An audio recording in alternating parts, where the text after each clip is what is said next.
कोल्हापुरातील शिवाजी विद्यापीठाच्या खेळाडूंची खेलो इंडिया स्पर्धेसाठी निवड झाली आहे। यात 3 मुली आणि 2 मुलं अशा 5 जलतरणपटूंचा समावेश आहे। चेन्नई इथं 18 डिसेंबर ते 22 डिसेंबर 2025 या कालावधीत ऑल इंडिया इंटर युनिव्हर्सिटी आयोजित जलतरण स्पर्धेचं आयोजन करण्यात आलं होतं। यामध्ये देशातील 169 युनिव्हर्सिटीमधील मुलं आणि मुली असे एकूण 750 स्पर्धक सहभागी झाले होते। या स्पर्धेतून कोल्हापुरातील शिवाजी विद्यापीठाच्या 5 जलतरणपटूंची सन 2025-2026 या शैक्षणिक वर्षासाठी खेलो इंडिया स्पर्धेसाठी निवड झाली आहे।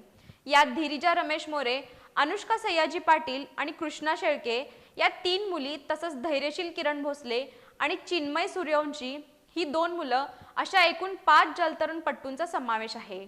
या खेळाडूंना कुलगुरू डॉक्टर सुरेश गोसावी, कुलगुरू डॉक्टर ज्योती जाधव, कुलसचिव डॉक्टर विलास शिंदे, विद्यापीठ क्रीडा विभाग प्रमुख डॉक्टर शरद बनसोडे, संघ व्यवस्थापक डॉक्टर प्राध्यापक सुनील खराडे आणि शिवाजी विद्यापीठाचे प्रशिक्षक डॉक्टर प्राध्यापक महेश पाटील, सुजय घोपडे, डॉक्टर राजेंद्र रायकर यांचं मोलाचं मार्गदर्शन लाभलं।